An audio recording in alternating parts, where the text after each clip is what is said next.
반갑습니다. 안 반가워요. 네. 이제 온누리교회에 정착한 지 한 달 됐습니다. 네. 제가 어느 부서를 맡을까 좀 궁금했는데, 이제 목사님마다 소위 교우, 공동체는 무조건 맡게 돼 있고, 이제 이외에 여러 사역들을 분담해서 맡게 되는데, 제가 DRS를 맡게 됐다라는 소식을 들었을 때, 그곳이 어떤 곳이다라는 설명을 좀 듣게 되었는데, 저는 진짜 농담이 아니라 설레임으로 가득했습니다. 여러분들 되게 만나고 싶었고, 여러분들은 저를 별로 안 만나고 싶었겠지만, 저는 여러분을 몹시 만나고 싶었고, 함께 예배할 수 있는 그 감동을 서로 누려가면서 하나님의 은혜 속에서 젖어 들어가는 그런 꿈을 꾸면서 이곳에 왔습니다. 일단 잘 부탁드리고, 회복의 시작은 하나님의 말씀에 전적으로 여러분들의 행동이 수반되기 전에 믿음에서 일단 그 승패는 좌우되는 거거든요. 그래서 내가 그 말씀을 믿음으로 받겠습니다라는 것이 바로 아멘이라는 뜻을 가지고 있습니다. 여러분, 우리 함께 아멘 한번 해보실까요? 아멘. 네. 말씀이 나누어질 때, 저 말씀은 정말 내 것이 되었으면 좋겠다라는 그런 공감이 여러분들에게 주어진다면, 마음에 주어진다면, 아멘으로 크고 작고 그것을 떠나서 진심 어린 마음으로 아멘으로 화답해 주시기를 바랍니다. 여러분, 회복이란 무엇일까요? 우리 팀장님이 기도하시는데 그 회복의 의미를 정확히 알고 기도해 주셔서 너무 감사했습니다. 여러분, 재혼이 회복이 아닙니다. 네. 변화되지 않고 재혼하면 똑같은 일이 또 반복됩니다. 진정으로 회복이라는 것은 우리 안에 깨어졌던 하나님의 형상이 회복되어져 가는 것, 그것을 회복이라고 하죠. 근데 우리는 보통 회복이다 그러면 물리적인 내 삶의 형편이 좋아지고 이런 쪽에서 접근을 하기 때문에 뭔가 엇나가게 되는 거예요. 계속 기대에서 못 미치고 기대와 엇갈리고 이런 일들이 자꾸 반복되면서 상처에 상처를 계속 쌓아가게 되는 거죠. 만약에 이 세상의 관점에서의 회복을 여러분들이 계속 추구하고 바란다면은 그런 회복은 사실은 존재하지를 않습니다. 왜냐하면 우리의 삶에는 끝없는 영적인 싸움이 있기 때문이에요. 실제적으로 영적인 세력들이 있고 어둠의 세력들이 있고 끊임없이 우리를 괴롭히고 참수하고 있기 때문에 물리적인 회복으로만 바라보면 답이 나오지를 않습니다. 여러분들이 나중에 재혼하셔도 계속해서 끊임없는 싸움이 벌어질 거예요. 회복을 그렇게 이해하면 안 되고, 그렇지만 분명한 것은 하나님 안에 있으면 분명히 이전과 달라지게 되어 있습니다.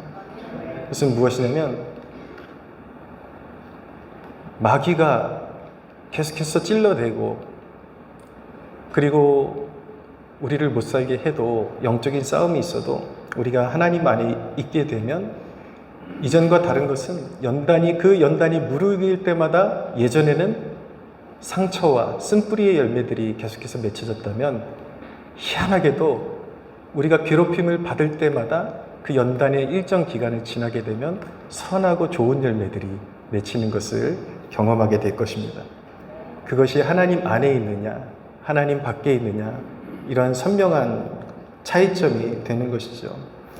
여러분들이 정말 승리하는 인생을 살고 싶고 진정한 영적인 회복을 경험하고 싶다면 여러분들의 삶의 전제가 단단해져야 되는데, 어떤 전제를 밑바닥에다 잘 여러분들이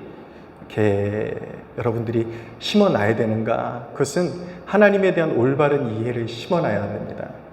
어떤 개념인가? 바로 하나님은 선하시다라는 개념입니다. 하나님은 선하시다. 항상 선하시다. 내게 항상 선하시다라는 그런 전제를 여러분들의 삶에 다져놔야 하는 겁니다. 하나님이 선하시다라는 것은 어떤 의미냐면 하나님이 정의로우시다라는 의미를 가지고 있어요. 잘못된 것을 바로잡으신다라는 거죠. 반드시 그릇된 것들은 가장 올바르게 하나님께서 정의롭게 바로잡아 주십니다. 또 한 가지 하나님이 선하시다라는 것은 용서하기를 기뻐하신다라는 의미를 가지고 있습니다. 하나님이 용서하기를 기뻐하시기 때문에 선하신 분이에요. 하나님께서 성깔이 우리 같으면 우리는 소망이 없습니다, 여러분. 우리는 얼마나 원한을 품고 용서하기를 싫어합니까? 하나님이 만약에 우리의 성품을 가지셨다면 우리는 끝장입니다. 그러나 하나님이 선하신 이유는 무엇이냐면 용서하시기를 기뻐하시기 때문이에요. 여러분들 자신을 놓고 생각해 보십시오. 남을 생각하면 항상 그렇게 쉽게 용서받으면 안 되는데 이런 잣대가 형성되죠. 근데 그 대상이 나라고 생각해 보세요. 그러면 하나님이 나를 기쁨으로 용서하신다라는 사실이 얼마나 그것이 복되고 희망의 소식인지 여러분들이 새삼 깨닫게 될 것입니다. 또 한 가지, 하나님은 인간이 망쳐놓은 그 모든 것들을 선하게 바꾸십니다. 할렐루야. 성경에 하나님은 약속을 성취하시는 분으로 나타납니다. 하나님이 선하시다 할 때에 인생에게 허락하신 약속의 말씀을 반드시 어떤 역경과 어떤 장애물이 있음에도 불구하고 하나님께서 인생에게 말씀하신 약속의 말씀을 반드시 성취하신다라는 그 대목에 하나님의 선하심이 또한 자리 잡고 있는 것입니다.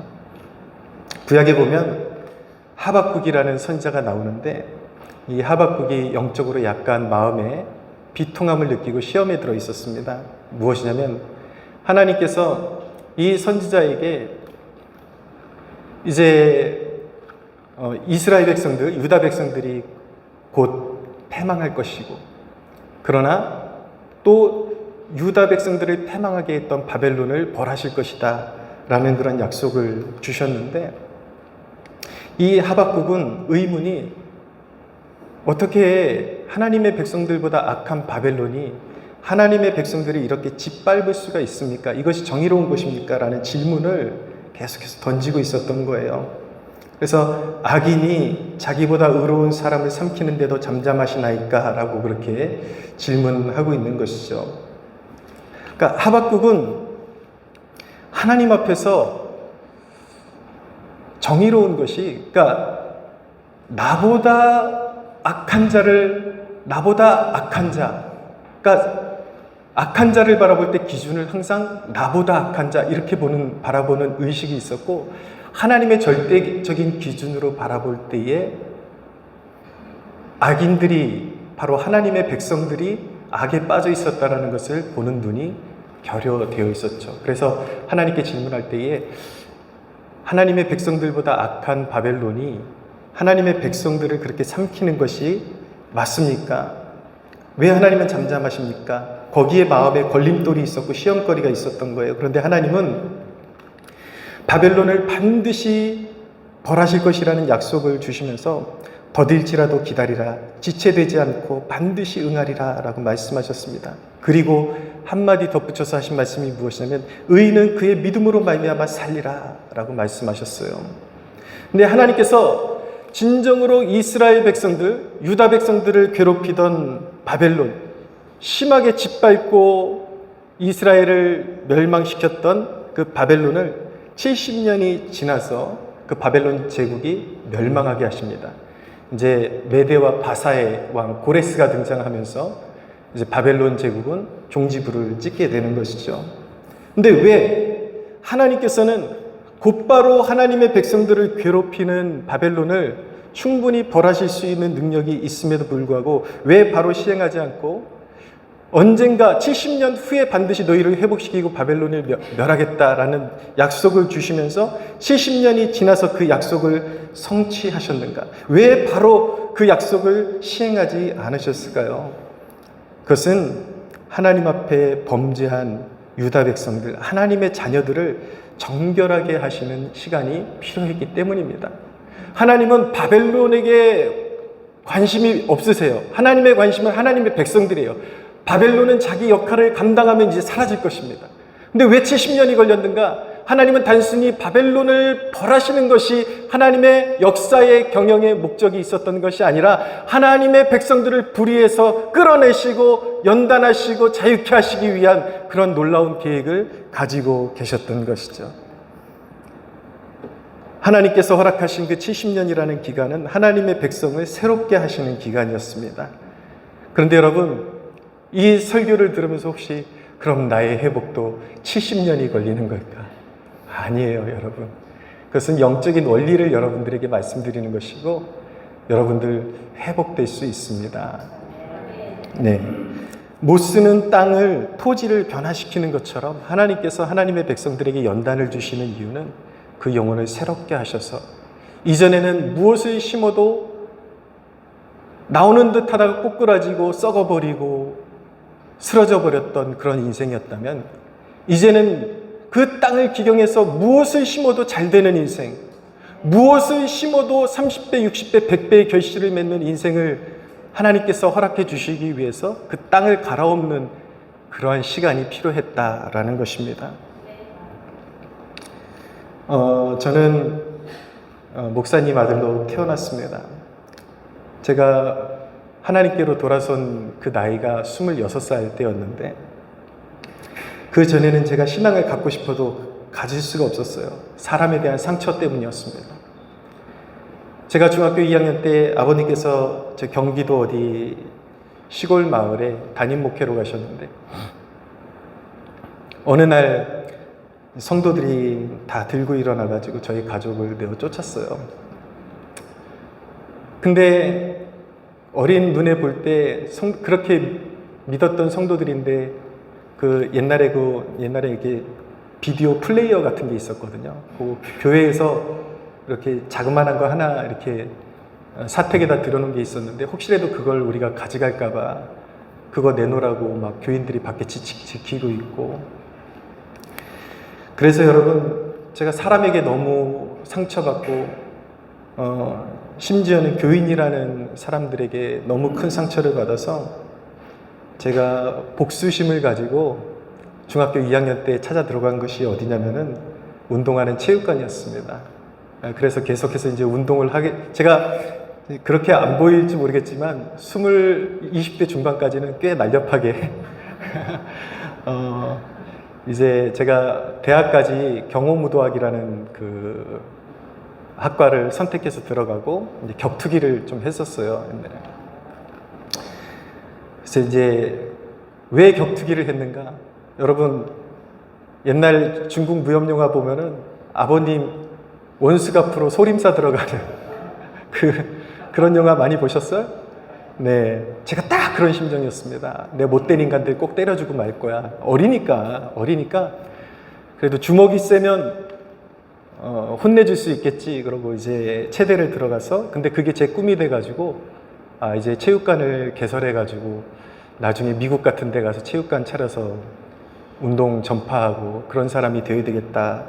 그렇게 꿈을 가졌는데 중학교 3학년 때부터 다리 부상이 시작됐는데 아주 어이없는 사고로 제 다리를 제가 깔고 앉아버렸어요. 근데 정강이뼈가 부러지면서 몇 토막이 나버린 거예요. 근데 보통 그 나이 때는 기부스만 대충이라도 붓는 나이인데 붓지를 않는 거예요. 1년 내내 기부스를 하고 있었고, 이제 핀을 박는 수술을 하고 핀을 빼는 수술하면서 엄청난 고통을 당하고, 그래도 이제 이 꿈을 버릴 수 없다 해서 다리를 고치고 또 다시 운동을 시작했는데 오른쪽 연골이 파열되면서 연골을 덜어내야 되는 수술을 하게 되고, 어머니가 저에게 말씀하시는 거예요. 저희 어머니가 너 그 길이 아닌 것 같다. 하나님이 아무래도 너 부르시는 것 같다. 그런데 다 필요 없다고. 내 세상에서 제일 하기 싫은 게 목사인데 그런 소리 하지 말라고. 그래서 오른쪽 다리를 또 수술받고 운동을 또 시작했는데 왼쪽 연골이 바로 파열되고, 이러면서 이제 꿈을 잃어버렸죠. 그래서 건강을 송두리째 잃어버리게 되면서 매일 밤 방구석에 누워가지고 맨날 울고 있는 거예요. 왜냐하면 꿈을 잃어버렸으니까. 내 인생에 내가 믿을 만한 거는 그냥 운동하는 거 그 한 가지밖에 없었는데 건강을 다 잃어버리고 걷지를 못하게 돼버리니까 매일매일 그냥 눈물로 지새우고 제가 지푸라기라도 잡는 심정으로 시작한 것이 새벽 기도였습니다. 하나님, 제 다리를 고쳐주시면 딱 3년만 제가 하고 싶은 거 하다가 돌아와서 목사만 빼놓고 다 하겠습니다.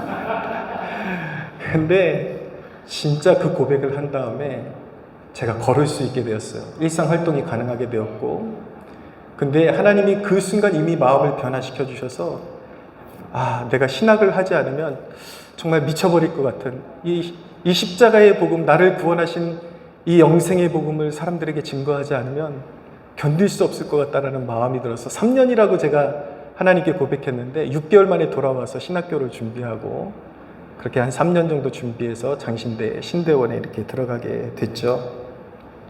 말씀드리고 싶은 것은 무엇이냐면, 그렇게 깊은 상처를 안고 사람에 대한 불신과 씻을 수 없는 그런 앙금이 마음속에 있었지만, 제가 주님을 만나고 깨달은 것은 무엇이냐면, 그 상처를 준 사람들이 나를 하나님 품으로 이끌었다라는 것을 깨닫게 된 거예요. 그것을 깨닫게 된 순간부터 우리에게 그렇게 모질게 돼 있던 사람들을 내가 끝까지 미워할 이유가 없다. 그 쓴뿌리를 내 마음속에 저장해 둘 필요가 없다라는 것을 깨닫게 되고, 그들이 지금 어떻게 살고 있든지 상관없이 나는 하나님 앞에서 자유하리라는 그 믿음을 가지고 마음속으로부터 용서를 했던 것입니다. 그랬더니 얼마나 영적으로 자유롭게 되었는지 몰라요. 성경을 보십시오, 여러분. 사울이 없었으면 다윗은 존재할 수 없는 것입니다. 사울이 다윗을 여물게 했던 것이죠. 사울이 끊임없이 다윗을 죽이려고 쫓아다니는 그 와중에 다윗은 철저히 하나님을 의지한다라는 것이 무엇인지를 몸소 배우게 된 것입니다. 자신의 손으로 죽일 수도 있었지만 하나님의 주권을 믿고 하나님이 가장 선하게, 가장 올바르게 이끌어 주실 것이라는 것을 믿고 의지하는 법을 배우고, 죽음의 그림자가 드리워지는 그 속에서도 온전히 하나님을 의지한다라는 것이 무엇인지 누구를 통해 배웠는가? 사울을 통해 배웠던 것이죠. 그 상처의 과정을 딛고 이로써 다윗은 진정으로 기름 부음 받은 자로서, 여러분, 기름 부음은 이미 받았지만 그 기름 부음에 합당한 사람이 되기 위해서는 반드시 연단이 필요했다라는 것을 기억할 수 있게 되기를 바랍니다. 여러분들을 향한 하나님의 계획은 영적인 회복입니다. 그런데 여러분, 영적인 회복의 원리는 무엇인가? 잘 들으세요. 원리가 있습니다. 단순히 이혼한 가정에만 해당되는 내용이 아니에요. 모든 무너진 삶의 원리는 똑같습니다. 여러분, 저 한번 믿어주실 수 있겠습니까? 저를 믿으라는 것이 아니라 제 입술로 선포되는, 지금 여러분들에게 선언되고 있는 그 말씀하신 분에 대한 신뢰를 여러분들이 줄 수 있겠냐고 묻고 있는 거예요.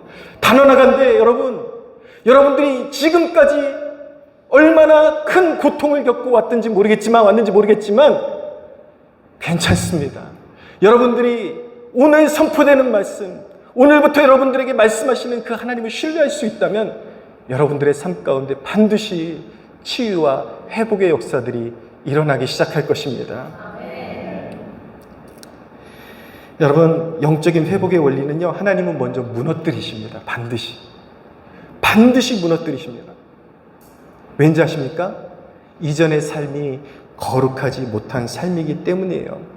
거룩하지 못하다라는 것은 단순히 세상적으로 이렇게 방탕하고 좀 이렇게 술 좋아하고 그런 습관만을 얘기하는 것이 아니라 존재적으로 하나님께 바쳐지지 않았다는 소리예요. 존재적으로 하나님을 떠나 있는 인생이기 때문에 거룩해져야 할 필요가 있는 거죠. 근데 인간이 얼마나 질긴지 무너뜨리지 않으면 결코 하나님께로 돌아서지 않습니다. 그래서 하나님께서 정말 태초부터 예정하시고 정말 그 사랑하시는 영혼들마다 하나님께서 그 영혼을 세상의 한복판에서 끌어내시기 위해서, 자신의 품으로 안아주시기 위해서 하시는 첫 번째 관문이 무엇인가? 여러분들이 그렇게 사랑하는 그 세상 것들을 끊어버리게 하시고 무너뜨리시는 거예요. 무너진 다음엔 회복이 있습니다. 여러분, 그것이 일종의 영적인 수술 과정이거든요. 그 과정을 통해서 하나님의 의도를 잘 깨닫고 회개가 이루어지면 거기서부터 영적인 회복이 시작되는 것입니다.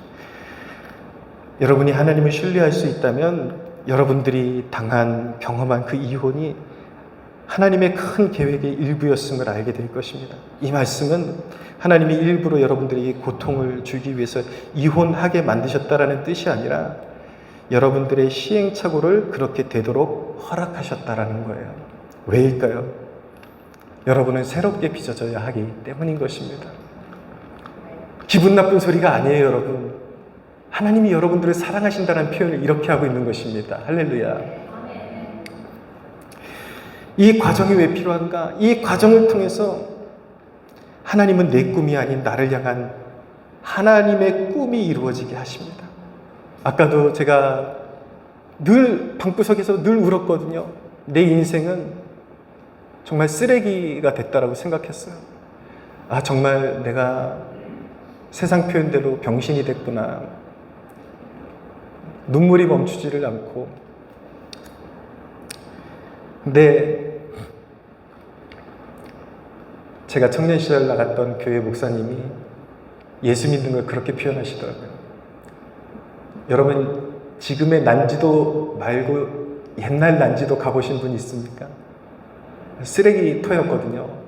전국의 서울시에서 이제 쓰레기를 폐기하는 곳이 난지도였는데 근처에만 가도 얼마나 냄새가 나고 쓰레기가 확 쌓여있고. 근데 이 목사님이 그러시는 거예요. 이 난지도에 사람들이 개발하기로 작정을 하고 흙을 덮고 나무를 심고 사람들이 그것을 가꾸니까 거기 물이 흐르고 지금은 새가 날아들고 사람들은 거기가 지금 좋은 데인 줄 알고 무슨 하늘공원이니 그러면서 거기서 이제 도시락 따먹고 있는데 사실은 거기가 쓰레기장이거든요. 근데 너무 좋아요. 너무 좋은데 예수 믿는 것이 바로 이런 것이다 라고 설명해 주시더라고요. 나같이 난지도와 같은 쓰레기 같은 인생, 다 폐허가 된 인생인데 예수님이 찾아오시면 나의 상처를 다 덮어주시고 예수님이 찾아오시는 순간 새들이 깃들고 이전에는 나를 통해서도 많은 사람들이 상처받고 그런 인생일 뿐이었는데 언제부터 치유되고 나를 통해서 사람들이 소망을 느끼고 하나님을 알게 되는 그러한 열매 맺는 백성으로 사람으로 변화되는 것입니다. 근데 그 예화가 저를 살렸습니다. 정말 그 소망을 저는 아멘으로 받았고 그 말씀이 저의 삶 가운데 성취되어지기 시작했고 이전에는 한 번도 생각해 보지 못했던 제가 다리를 이제 그렇게 완전히 이제 못 쓰게 되면서 우울증이 와가지고 대인관계를 못했어요. 사람 앞에 설면 막 너무 떨리고 우울하고 일어서지를 못하고 그랬는데 하나님이 제가 기도할 때마다 너는 목회자가 될 것이고 설교자가 될 것이라는 아니 한 사람 앞에서도 말 못하는 사람이 무슨 설교자가 된다고. 그런데 하나님은 이루셨습니다. 할렐루야. 그것이 바로 여러분을 향한 하나님의 계획이라는 것을 말씀하고 있는 것입니다. 하나님의 선하심을 신뢰한다는 것은 먼저 그의 성품이 선하시다라는 것을 신뢰하는 것이고 그의 계획이 선하시다라는 것을 신뢰하는 것이고 그의 인도하시는 방향이 선하시다라는 것을 믿는 것입니다. 여러분들이 하나님을 신뢰한다면 여러분들을 향한 하나님의 계획과 인도하시는 방향이 선하시다라는 것을 믿으시기를 바랍니다. 요셉을 보세요. 형들에게 배신당하고 애굽으로 팔려갑니다. 그 어린 나이에 얼마나 마음의 상처가 깊었을까요? 인간의 눈으로 보기에는 거기에는 선한 것이 아무것도 없는 것입니다. 팔려가는 거예요. 배신당한 거예요. 아무것도 없는 것입니다. 거기에는 선한 것이 없어요. 그러나 여러분, 그것은 요셉이 보는 당사자의 눈으로 보는 한계를 가지고 있는 인간의 눈으로 보는 시야에 확보된 것이고 그러나 하나님의 계획 속 하나님의 시선 속에는 어떤 계획이 있습니까? 여러분이 다 잘 알고 있듯이 요셉은 어느 날 회복되어서 애굽의 총리가 되었고 이스라엘 백성들을 기근에서 구원하는 그러한 예수 그리스도의 예표적인 구원자의 예표적인 그런 사명자가 되었는데 여러분 어느 날 하나님께서 마음이 바뀌셔서 기분이 좋아서 그렇게 된 것이 아닙니다. 요셉이 애굽으로 팔려가는 그 순간 하나님의 계획은 뜻이 하늘에서 이루어진 것처럼 이미 하나님의 보좌에서 이루어졌고 요셉의 연단을 통해서 이루어진 것은 선하신 하나님의 계획 가운데 그 순리대로 이루어져서 마침내 하나님의 뜻이 이루어진 것 뿐인 것입니다.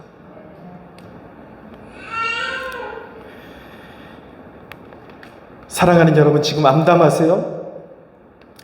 이렇게 고백할 수 있게 되기를 바랍니다. 이 길을 주님이 아시고 선한 곳에 이르게 하신다. 한번 따라해 보겠습니다. 이 길을 주님이 하시고 선한 곳에 이르게 하신다.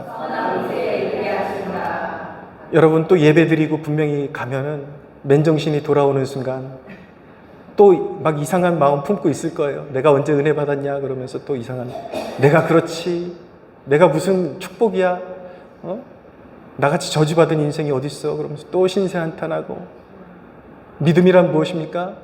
여러분들의 그런 모든 불의한 마음에서 일어나는 것을 뒤로하고 여러분들의 육의 마음이 시키는 것을 거절하고 성령께서 주시는 그 고백을 하나님 앞에 올려드리는 것입니다. 돌아가서도 이 고백을 잊지 마세요. 하나님은 선하시다. 이 길을 주님이 하시고 이 길을 반드시 선한 곳에 이르게 하신다. 그렇게 고백할 수 있는 여러분들 되십시오. 예수님께서 요한복음에 이들을 내게서 빼앗을 자가 없다. 하나님의 계획이 여러분들의 삶 가운데 서 있다면 그 계획을 빼앗을 자가 없는 것입니다.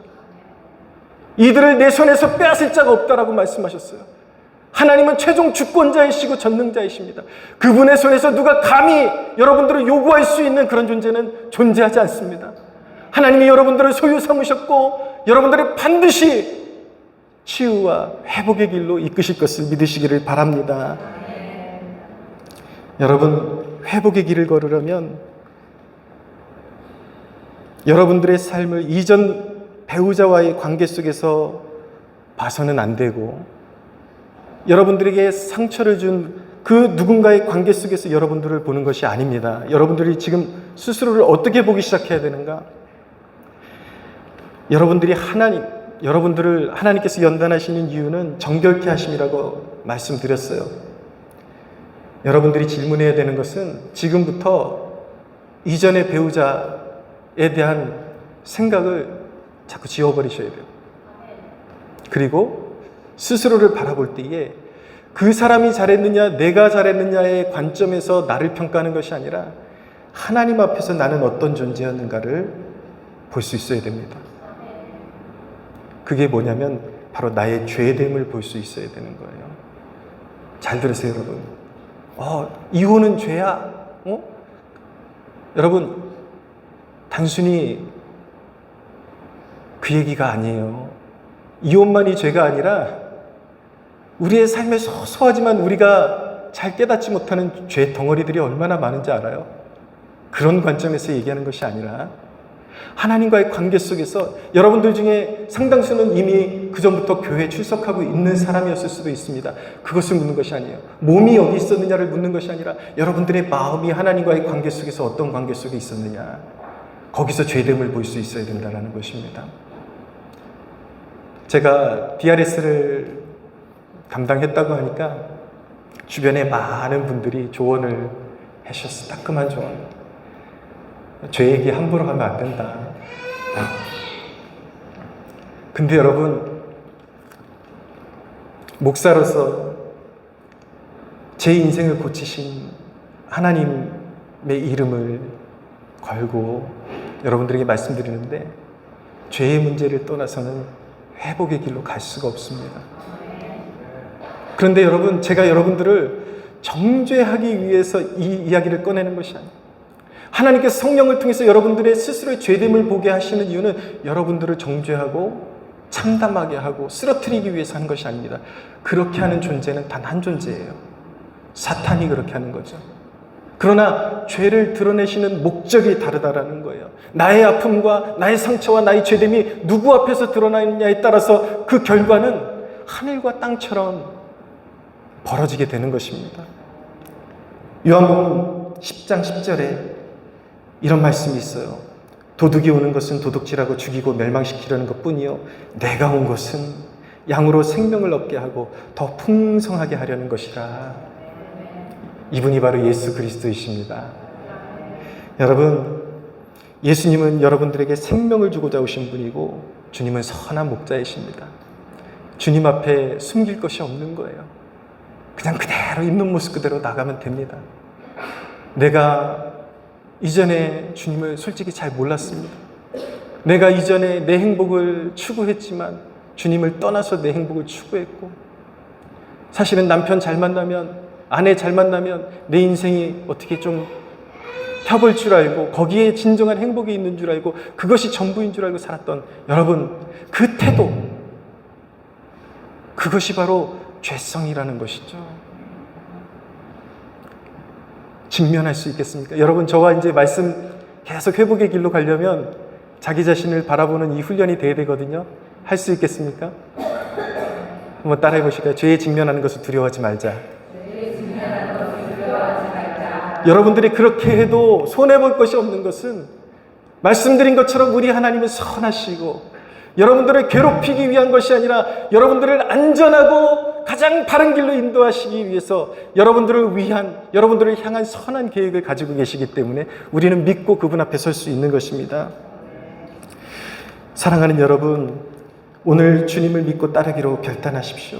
여러분들의 연약함, 죄됨, 그 모든 것들을 솔직하게 고백하고 무너진 삶을 인정하고 주님의 선하심을 신뢰함으로 신앙 안에 머무르십시오. 주님과 연합할 때 하나님이 일하기 시작하십니다. 여러분, 오늘부터 예배하는데 현실이 달라지는 게 없다라고 말하지 말고,